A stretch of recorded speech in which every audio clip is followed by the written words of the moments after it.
Olá, prezados alunos e alunas, sejam muito bem-vindos aqui ao meu canal. Sou o professor Pedro Coelho e depois de vários e vários pedidos, vou gravar esse vídeo especial para tratar especificamente de todas as pertinentes novidades referentes à importantíssima e recente Lei 14.562 desse ano de 2023, publicada há pouco mais de uma semana. Aqui nesse vídeo a gente vai esmiuçar todos os detalhes, as polêmicas e fundamentalmente tudo o que você precisa saber e dominar para fins de compreender do novo delineamento do artigo ou do crime do artigo 311 do Código Penal Brasileiro. Deixa eu te pedir, antes de a gente explicar todas as novidades, para deixar o joinha, deixa o seu comentário e, mais importante, se inscreve e aciona o sininho, porque sempre que eu trouxer conteúdo novo, você vai ser devidamente notificado. E se não for de pedir demais, divulga o nosso canal com seus alunos, amigos, conhecidos, enfim, as pessoas que gostam do direito penal, estudam para concurso público ou simplesmente precisam ou gostariam de se manter atualizados e atualizadas. Bacana? Tranquilo? Vamos tratar exatamente da Lei 14.562 de 2023. O que é que essa lei fez efetivamente dentro do espectro do direito penal? Ele trouxe uma nova roupagem para o crime do artigo 311. Aí, a partir dessa lei, a gente tem uma ampliação sensível no espectro de condutas que se vão buscar e ter a aderência ao mencionado tipo. Tratávamos anteriormente a essa lei do crime de adulteração de sinal identificador de veículos automotivos. E aqui, essa lei trouxe sensíveis, como dissemos, e pontuais, importantíssimas modificações. Antes de falar propriamente da lei, pessoal, a gente precisa trazer à baila e recapitular, ou melhor, contextualizar a importância, a relevância de tratarmos do tópico proteção e identificação de veículos em geral dentro do cenário do direito público e da convivência em sociedade.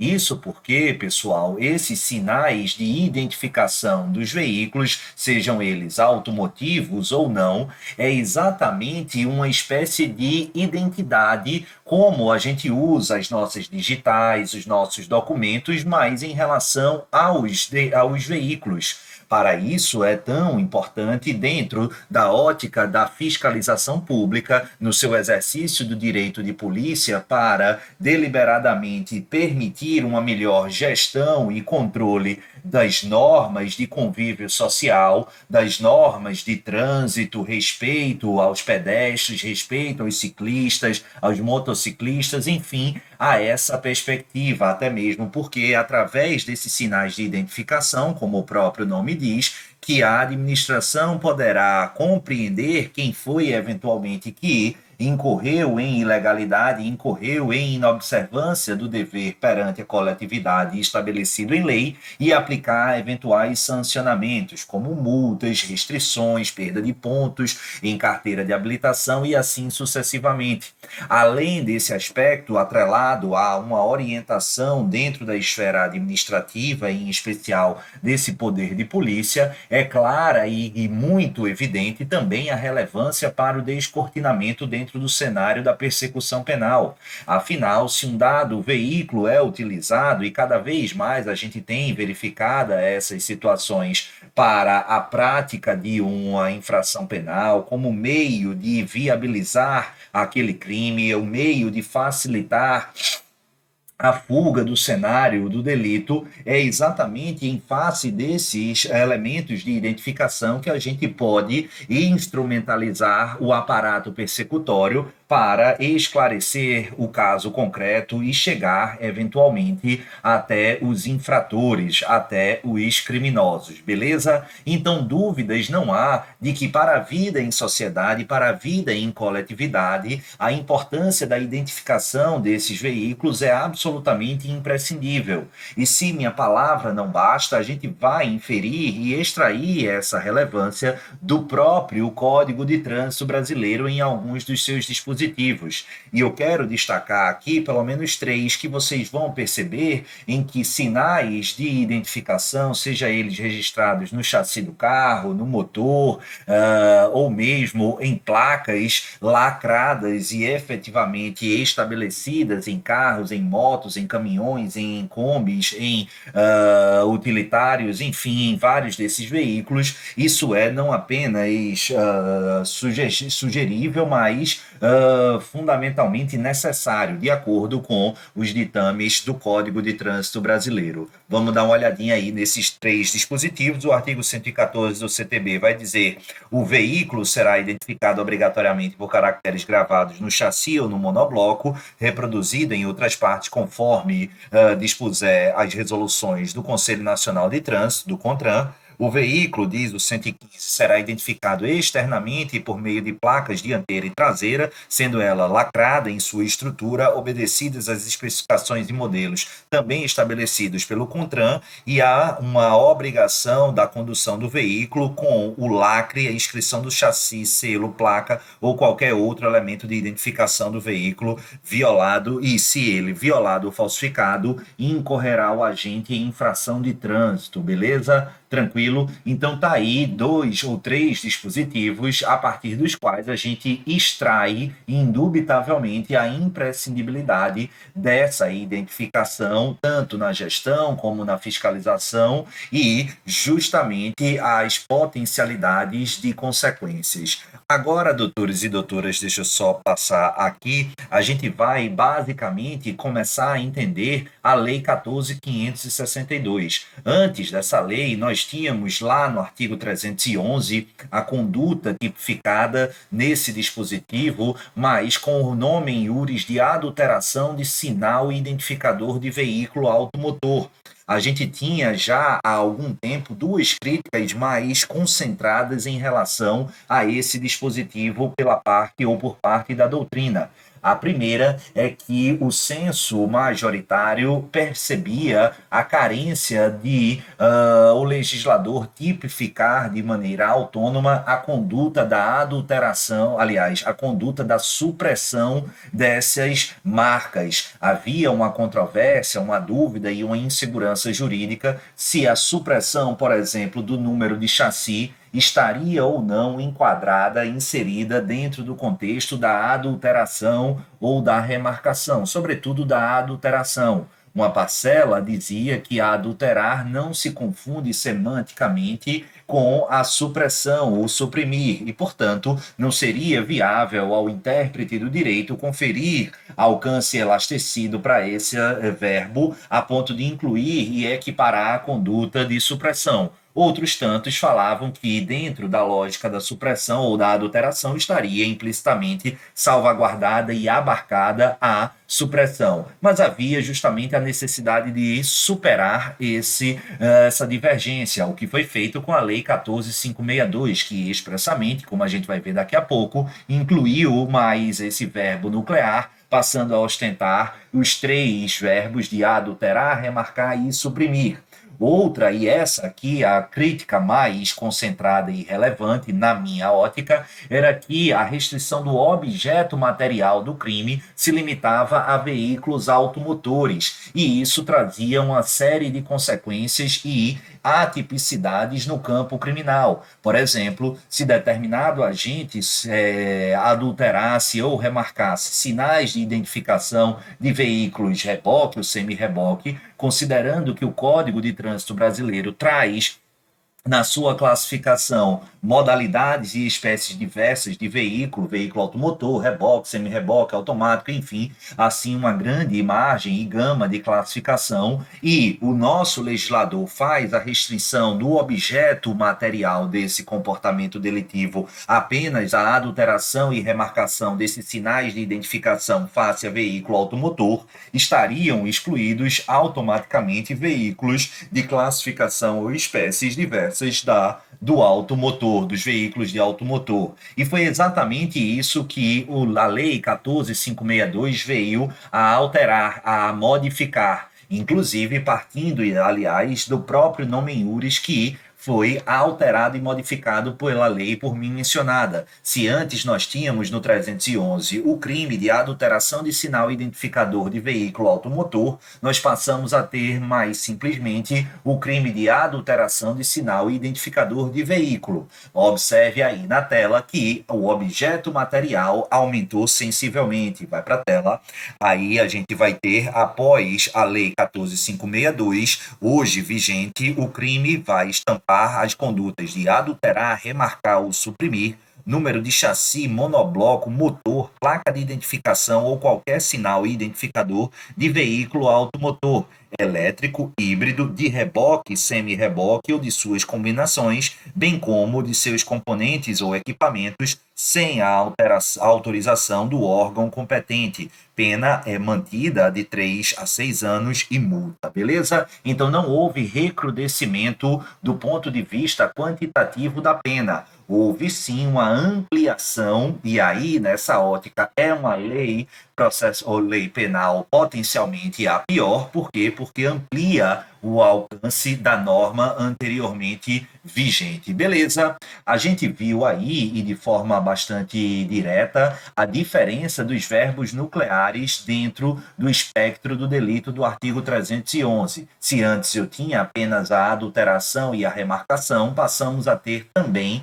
a supressão, o que culminou com a alteração do nome iuris. Mas, para além disso, a gente teve aqui a expressa identificação de veículos aqui não apenas automotores. E dentro do desenho explicativo narrativo do próprio tipo, parece-me que militou adequada e corretamente o nosso legislador para ampliar o rol de indicações desses elementos de identificação.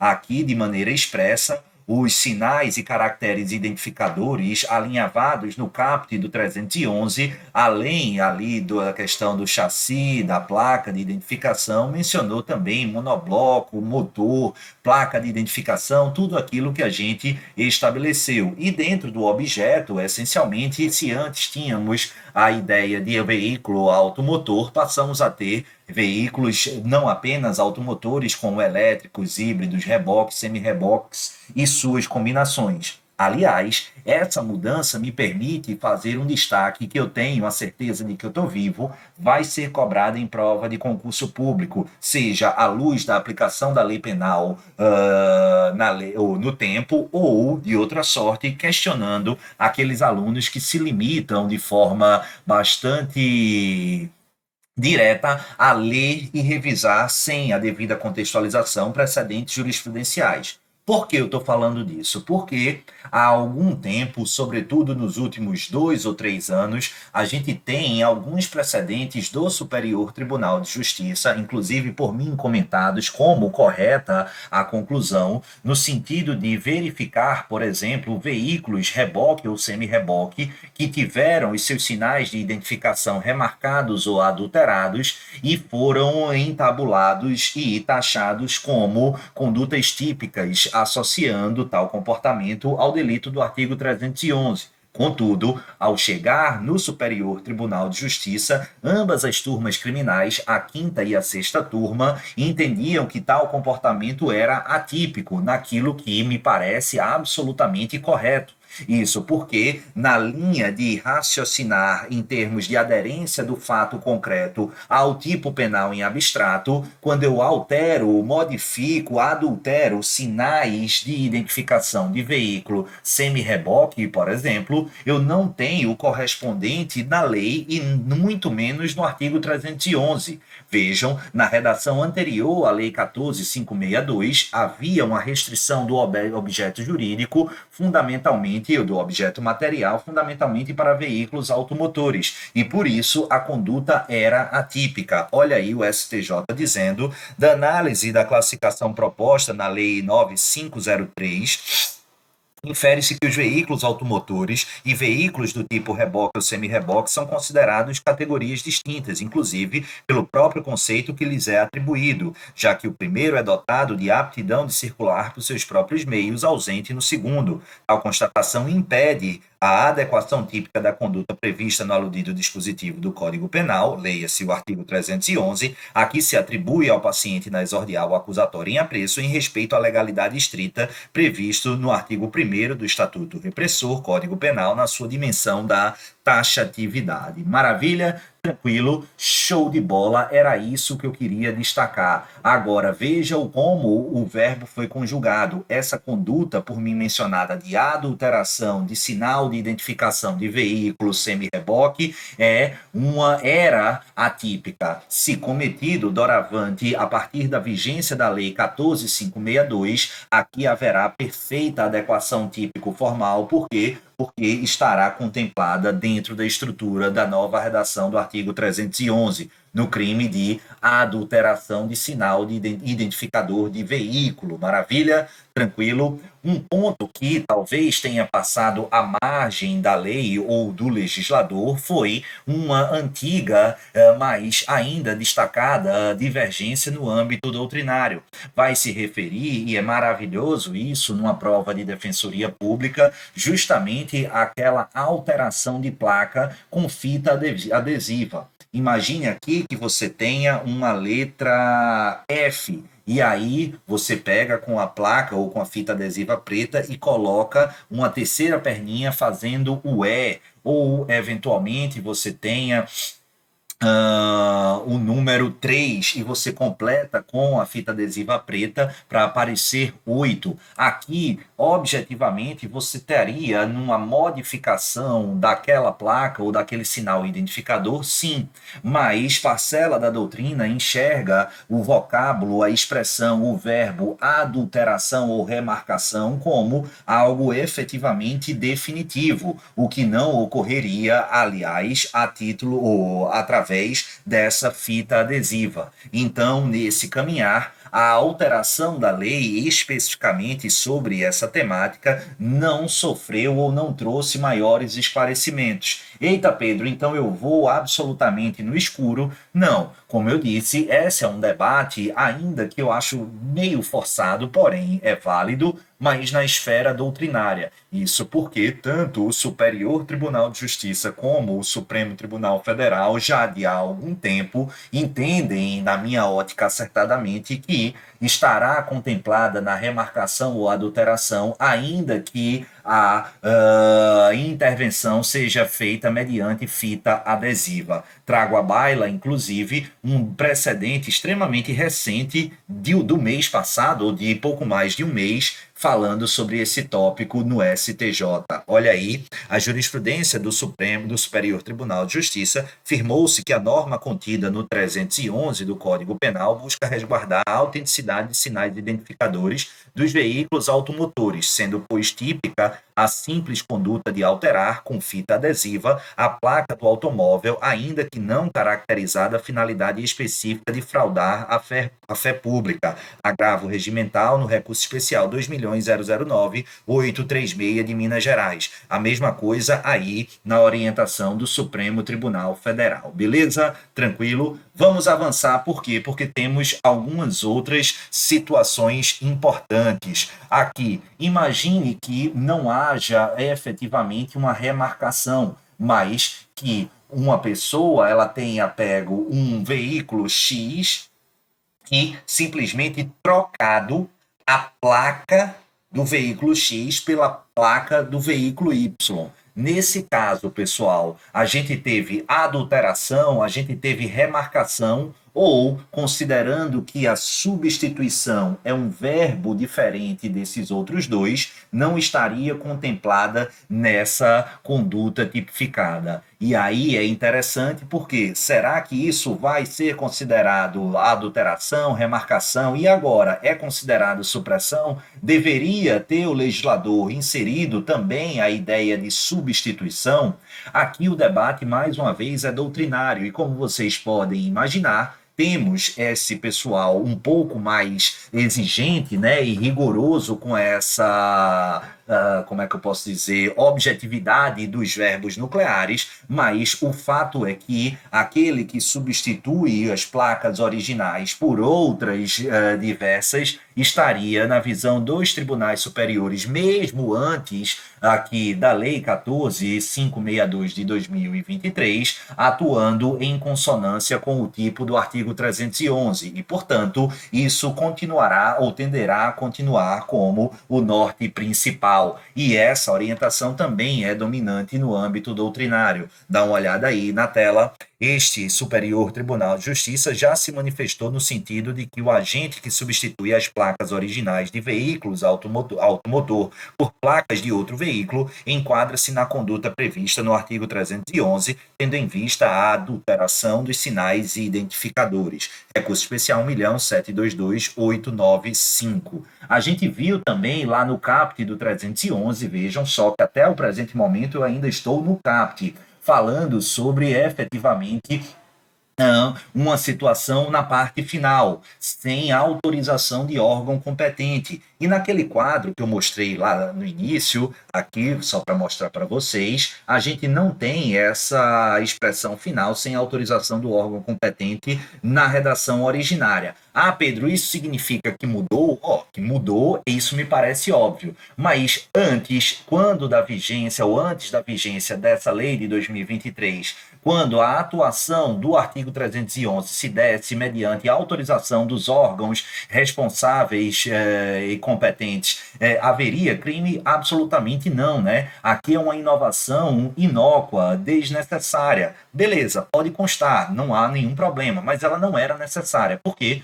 Porque quando eu atuo com a autorização do órgão fiscalizatório competente, com a sua ciência, absolutamente afastado está o elemento subjetivo do dolo. E, não havendo possibilidade de punição sem esse elemento subjetivo, não haveria crime, a conduta seria atípica. É o exemplo daqueles casos em que a polícia, órgãos de investigação atuam com placas frias. Isso acontece, isso pode acontecer sim, mas para tanto, os órgãos de fiscalização precisam estar devidamente cientes dessa atuação. Bacana, de toda sorte, isso veio a deixar mais claro ainda com o ingresso e a inserção dessa expressão, beleza? Tranquilo? Bacana. Finalizamos, em princípio, aqui os primeiros comentários relativos ao caput do 311 com a redação nova, conferida pela Lei 14.562. Agora, a gente vai tratar um pouquinho do parágrafo 2º, e esse parágrafo 2º manteve a redação do inciso 1º, mas trouxe novidades no inciso 2º e no inciso 3º. Vamos aí para a tela.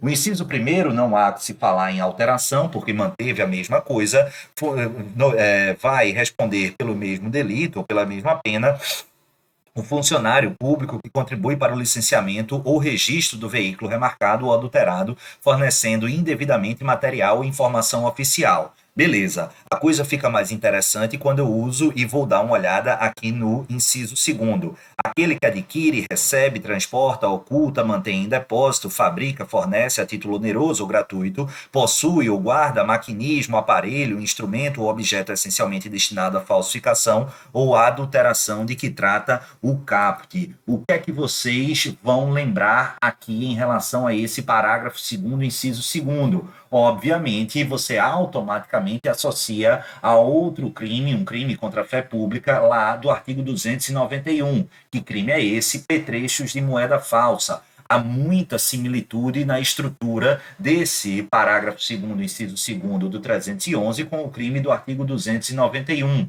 Vale destacar que, em relação a esse dispositivo, não há imprescindibilidade. Ela pode haver, mas não há, em princípio, imprescindibilidade de realização de perícia para verificar a fidedignidade desses petrechos, desses instrumentos, desses maquinários. E segundo, vale destacar que, da mesma maneira como a gente enxerga lá no crime de moeda falsa, em que esses petrechos de moeda falsa, quando verificados, forem utilizados como meio para o crime fim da moeda falsa, também são ali potencialmente absorvidos. Aqui, quando esses petrechos, esse maquinário se der para efetivamente chegar e lograr êxito na consumação e na prática do crime do caput, poderá ser reconhecida a incidência do princípio da absorção. beleza? Respondendo o agente, se não houver maior manutenção de potencial delitivo por um crime, apenas o crime do caput do 311. Agora, o que eu quero destacar, é importante registrar, é o inciso terceiro. Olha o que é que ele diz, vai para a tela.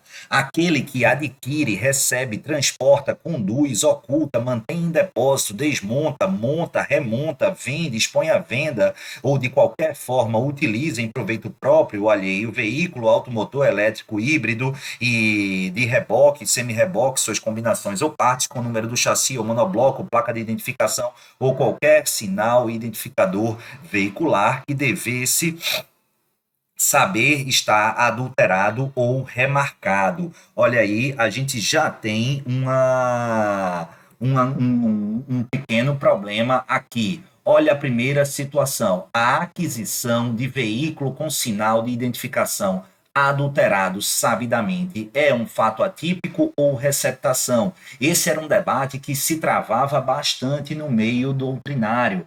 Veja, será que se eu chegar lá em Maurício, pessoal, era um rapaz que tomava conta dos carros e lavava carro na antiga sede da Defensoria Pública aqui em João Pessoa. A gente mudou e eu não tenho mais contato com o Maurício. Maurício era um cidadão bem legal, sabia de todas as fofocas e tudo mais. E vejam só, depois ele tinha uma vida laboral bastante intensa e diversificada. Ele tomava conta do carro, coordenava ali os flanelinhas. Ele, além disso, doutores e doutoras, lavava os carros, aí fazia pacote e tudo mais, um empreendedor nato. Ele também, descobri eu, depois de algum tempo, fazia ali a comercialização de substâncias, digamos assim, não muito católicas, entorpecentes ilícitas, um tráficozinho para complementar a renda. E se não bastasse, me disseram que ele tinha exatamente uma lojinha no interior de desmanche, basicamente atuando nessa linha.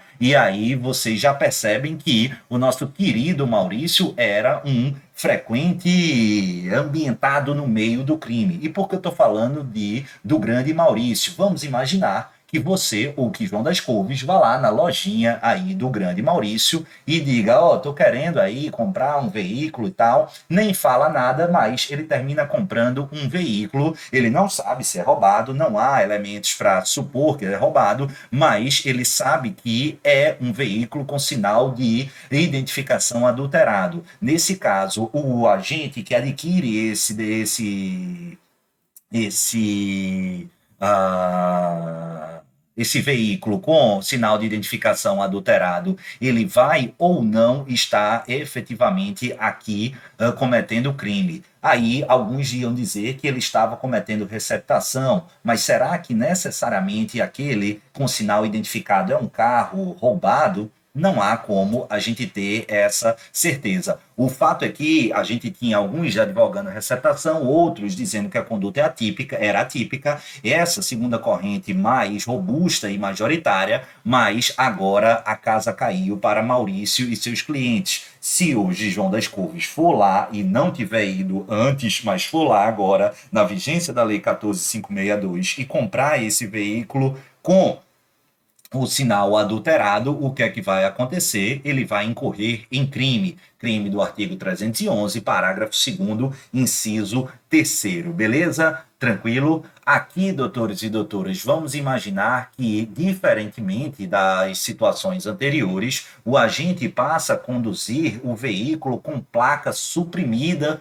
por outra pessoa, para evitar a identificação em um radar ou fiscalização. Isso é crime. Aqui há um erro da lei, né, doutores e doutoras? Por quê? Porque quando a gente vai ver esse dispositivo aqui, cadê, do inciso 3º, diferentemente lá do CAPT, ele vai dizer que o sinal identificador veicular está adulterado ou remarcado. Quando eu li o CAPT com vocês, uma das importantes novidades foi suprimir esses sinais de identificação, suprimir a placa, inclusive. No CAPT, a gente vai indicar que quem realizar a supressão da placa identificadora comete aquele delito. Mas e aqui? O cara que dirige um veículo sem a placa que fora suprimida por um terceiro. ele vai estar cometendo o crime dos correntes, tá, pessoal? Hoje você vai encontrar aqueles que sufragam que quando se fala em adulteração, a gente já está incluída aí a supressão dessa placa. Outros vão advogar que nos crimes de conteúdo variado, ou seja, aqueles que trazem uma pluralidade de verbos nucleares, e quando no CAPT ele traz a totalidade dos verbos nucleares, e nos dispositivos subsequentes eles se limitam a reproduzir alguns, estariam com uma técnica legislativa fazendo aí a título de exemplo apenas por quê? Porque incluiria todos os tipos ou todos os verbos nucleares. Você vai ter elementos e correntes a sustentar essa posição. Particularmente, eu vou divergir. Eu acredito que, até mesmo por um erro do legislador, é inclusive o que eu pus no material de vocês, verifica-se claramente um erro do legislador, na minha ótica, mas eles que errem e eles que corrijam as besteiras. Não estou aqui para corrigir besteira de ninguém, e tampouco o intérprete do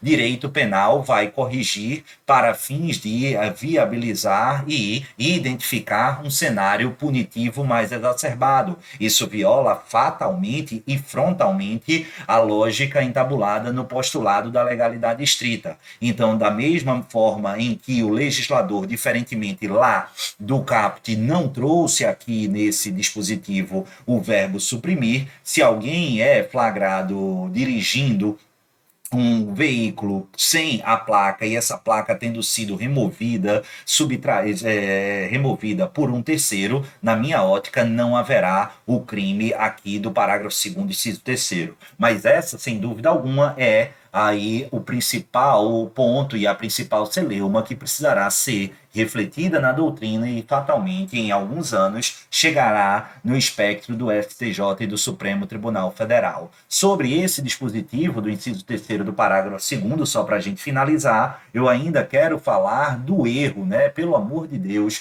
lastimavelmente, o nosso legislador reproduziu aquela besteira de técnica utilizada da mesma forma no crime de receptação do artigo 180. Lá na receptação qualificada, ele vai falar também dever saber que deve ou que devesse saber proveniente de ilícito. Aqui ele diz deve-se saber está adulterado ou remarcado. Quando ele fala esse deve saber, ele vai dialogar direta e exclusivamente com o dolo eventual, certo? E se ele não devesse saber, mas soubesse, isso aí é dolo direto. Essa conduta, ela tipifica o dolo direto ou apenas o dolo eventual. É um absoluto equívoco do legislador, mas, repito, é o mesmo tipo de raciocínio. Para mim, Pedro, que se ele coloca dever saber, ele deveria colocar souber ou devesse saber, mas não utiliza. Aqui, a opção do legislador me parece ser exclusivamente de dolo eventual, por mais que não faça sentido.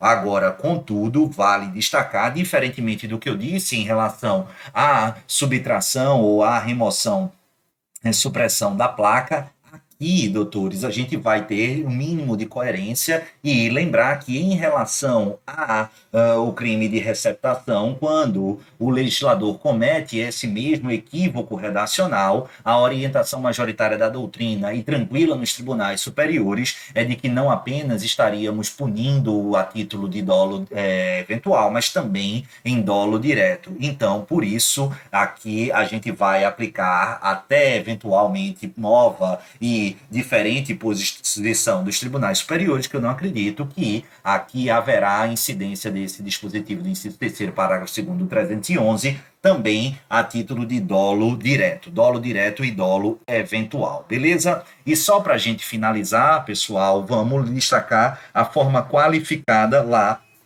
do artigo 311, estabelecida no parágrafo 3º e parágrafo 4º. Olha o que é que eles dizem aí. a praticar as condutas de que tratam os incisos 2º e 3º do parágrafo 2º deste artigo no exercício de atividade comercial ou industrial, reclusão de 4 a 8 anos e multa. A mesma ideia lá também da receptação qualificada lá no Código Penal, aqui se reproduziu uma forma de punição mais exacerbada para aquele que faz desse tipo de comportamento produto de uma atividade comercial ou industrial. Pedro, mas isso precisa ser uma atividade formalizada, porque se for o nosso querido amigo Maurício, cuidador lá da DPU, dos carros, do estacionamento, ele está livre. Não, infelizmente, a gente tem o parágrafo 4º para ferrar a vida do nosso querido Maurício. Por quê? Porque volta-se especialmente nesses casos para a ideia da clandestinidade desses estabelecimentos especializados nessas adulterações, remarcações ou supressões. Olha o que diz o parágrafo 4º, é que para-se atividade comercial para efeito do parágrafo 3º, qualquer forma de comércio irregular ou clandestino, inclusive aquele exercido em residência. Beleza? Maravilha. Tá aí tudo sobre a Lei 14.562 de 2023. Se você chegou aqui até o final, comenta aí embaixo, vou ficar muito feliz em saber que você gostou e curtiu aqui até o final esse vídeo. Também deixa o seu joinha, se inscreve aqui no canal, chama os seus amigos e eu quero aproveitar para fazer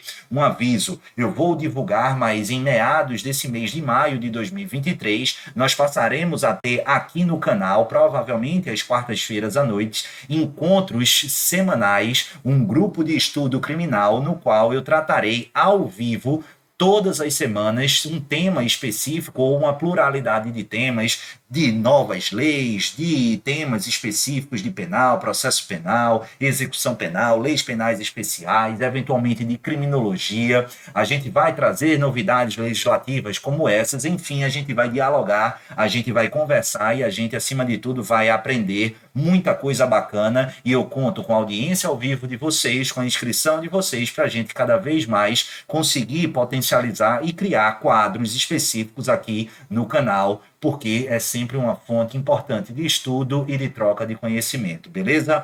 Um beijo no coração de todos, fiquem com o Papai do Céu e, claro, até a próxima. Tchau! E lembrando, tudo isso 100% gratuito. Valeu, pessoal!